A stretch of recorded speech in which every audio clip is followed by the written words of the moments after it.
অ্যানিভার্সারির দিন সকালটা আমাদের অতিরিক্ত সাদামাটা কেটেছে, তবে ভেবেছি ওর বাবা ডিউটি থেকে ফেরার পর একটা ছোট্ট সারপ্রাইজ ওর জন্য রেডি করব। দুপুরবেলা আজকে শ্রীহুর দয়ায় ঘুমোতে পারিনি। এখন বসেছি হাজবেন্ডের জন্য একটা কার্ড রেডি করতে। ও আমাকে গতকাল অনেকগুলো ড্রেস কিনে দিয়েছে, কিন্তু আমি এবছর ওর জন্য কিছুই কিনতে পারিনি।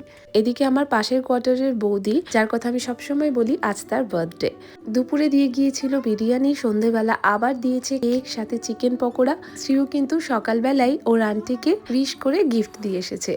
এদিকে আমরা দুজন মিলে এখন একটা ছোট্ট ডেকোরেশনের কাজ করছি। ডেকোরেশন বলতে শুধু ওই বেলুনটাই। অর্ডার করেছিলাম একটা কেকও, তবে এর মধ্যে সারপ্রাইজ দিয়ে আবারও একটা কেক এসে হাজির। কে অর্ডার দিয়েছে বুঝতে পারিনি প্রথমে, তবে নাম শুনে বুঝলাম বড় ননদ আর ওর হাজবেন্ড দুজন মিলে আমাদেরকে এই গিফটটা পাঠিয়েছে। এই হোয়াইট কালারের মিনি কেকটা আমি অর্ডার করেছিলাম, আর ওরা কি পাঠিয়েছে সেটা একটু পরেই দেখাচ্ছি। তবে আজ সারাদিন নিজের হাতে ওর জন্য কিছুই বানাইনি, তাই ভাবলাম ওর পছন্দের মোমো বানানো যায়। ডিউটি থেকে ফেরার সময় হয়ে গিয়েছে, তাই আগে মোমোটা স্টিম করতে দিলাম। এখন দেখাই এদিকের কেকটা। এই কেকটাও খুব সুন্দর ছিল দেখতে।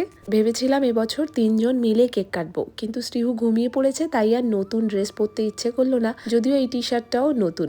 এখন দুজন মিলে কেক কাটলাম। খুনসুটিতে 3টে বছর তো পার করেই ফেললাম। আশা করি আগামী দিনগুলো আমাদের এভাবেই একসাথে কাটবে।